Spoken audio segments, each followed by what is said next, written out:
여러분은 혹시 주위에 이런 사람 있지 않나요? 내 인생에서 가장 최악인데 눈앞에 맨날 나타나는 사람, 피하고 싶은데 먹고 살기 위해 만나는 상사. 만약 있다면 이런 사람과 어떻게 잘 지낼 수 있을까요? 아니, 어떻게 하면 평범한 사이로 지낼 수 있을까요? 오늘의 주제는 싫어도 봐야 하는 사람과 지내는 방법, 이것으로 한번 이야기해 보겠습니다. 0단계입니다. 친해지지도 가까워지지도 말자. 일단 0단계라고 개념을 정한 이유가 기본적인 마인드 세팅 때문에 그렇습니다. 많은 사람들이 무언가를 해내기 위해서는 앞으로 해야 할 일을 먼저 정합니다. 좋은 방법이죠. 하지만 그 전에 우리는 현재 내가 하지 말아야 할 일을 찾아야 된다고 생각합니다. 예를 들어서 다이어트를 해야 하는데 비만의 원인이 야식이라면 운동 계획을 짜는 것보다는 우선적으로 야식을 끊어야겠죠. 그래서 우리는 싫어하는 사람과 가깝게 지내보겠다라는 생각보다는 그냥 무난하게만 지내자는 생각을 가져야 합니다. 너무 의무적으로 가까워지려고 하면 에너지만 쓰이게 되고 애쓰는 시간이 아깝잖아요. 그러니까 적당한 관계를 이어가도록 하는 겁니다. 자, 이제 마인드 세팅이 끝났으니까 본론으로 들어가 보죠. 첫 번째입니다. 심리적 거리 조절과 경계 정하기. 인간관계의 갈등의 핵심은 대부분 거리 조절 실패 때문입니다. 어떤 사람이 너무 좋더라도 완전히 딱 맞추려고 하면 힘들고 너무너무 싫어서 지나치게 멀어지면 오해가 쌓이게 되죠. 그래서 우리는 적절한 거리와 분명한 경계가 필요합니다. 그러기 위해서는 스스로에게 질문해 보는 겁니다. 내가 너무 멀어지고 있나? 그리고 머릿속으로 나와 타인의 관계를 정의해 보는 겁니다. 나는 나고 저 사람은 저 사람이다. 우리는 서로 다른 사람이고 각자의 성격과 가치관이 있다. 이런 식으로 확실한 경계를 만들어 이성적인 판단을 내릴 수 있도록 생각하는 겁니다. 왜냐하면 우리는 상대방의 성격과 가치관을 바꿀 수 없고 상대방도 바꾸려고 애쓰는 우리의 행동을 좋아하지 않잖아요. 두 번째입니다. 상대방과의 갈등을 최소화하는 방법. 오늘 영상에서 가장 중요한 부분인데요. 상대방이 싫어하는 행동을 피하면 됩니다. 좋아하는 걸 맞추는 건 너무 힘들죠. 상대방의 취향도 알아야 되고 특이점도 알아야 되고 이런저런 조사가 많이 필요해요. 그래서 우리는 싫어하는 행동만 피해도 갈등을 최소화할 수 있습니다. 상대방은 본인이 싫어하는 행동은 명확하게 지적하고 눈치를 줍니다. 예를 들어보자면 회사에서 유난히 자료 정리에 집착하는 사람이라면 조금 손이 가더라도 자료를 여러 카테고리로 나눠서 디테일하게 정리해두면 되는 거죠. 만약 상대방이 싫어하는 행동을 모르겠다면 상대방이 나의 기분을 망치는 순간을 확인해보는 건 어떨까 합니다. 계속 확인하다 보면 공통적인 순간이 있을 겁니다. 그 순간에 내가 했던 행동을 되짚어 보았을 때 내가 반복한 행동이 있다면 그것이 상대방이 싫어하는 행동입니다. 그리고 우리는 반대되는 행동을 보여주면 됩니다. 그렇다고 완전히 극단적으로 반대되는 행동을 하는 거는 좋지 않은 것 같아요. 상대방이 나에게 더 많은 걸 원할지도 모릅니다.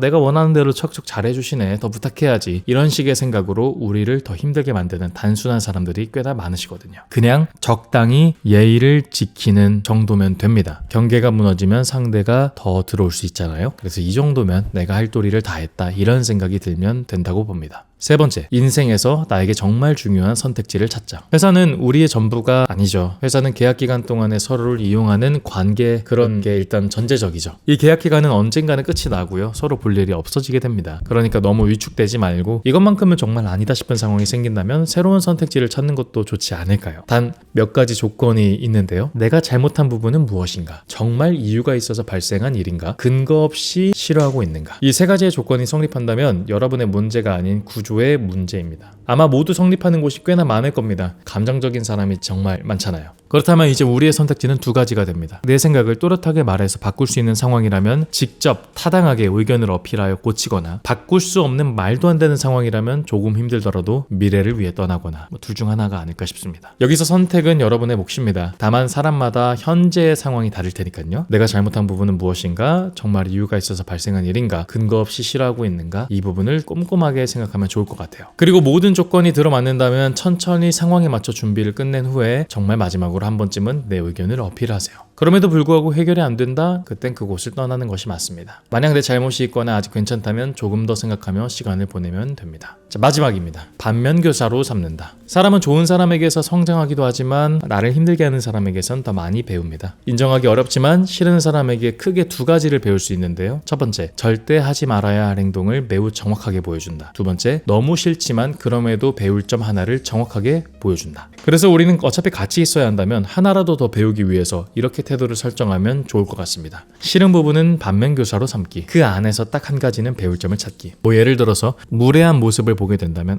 나는 저렇게 하지 말아야지. 감정적인 모습을 보게 되면은 나는 저렇게 감정적으로 관계를 망치지 말아야지. 뭐 뒷담 하나 무시하는 발언을 본다면 나는 없는 자리에서 남을 저렇게 말하지는 말아야겠다. 이렇게 반면교사로 삼고 뭐 예를 들어 일의 속도, 일에 대한 태도, 업무 처리에 대한 정확성, 위기 상황에 대한 침착함, 그리고 눈치와 상황 판단력 등등 이런 거는 싫어하는 사람이라도 능력은 어딘가에 분명히 있을 수 있으니까요. 그중 가장 좋다고 생각하는 것을 배우는 게 우리한테 유익하지 않을까 싶습니다. 배워야 할 좋은 점을 찾다가 상대방이 또 다르게 보일 수도 있는 거잖아요. 저도 그랬던 경험들이 제법 많았고요. 혹시라도 모르니까, 그럴 확률이 적지만 혹시라도 모르니까 배울 점을 꼭 찾아보면 좋을 것 같고요. 내 인생의 반면교사를 삼아 내가 더 나은 사람이 되는 게 우리한테 더 좋은 방향이 되지 않을까 생각합니다. 시청해주셔서 고맙습니다.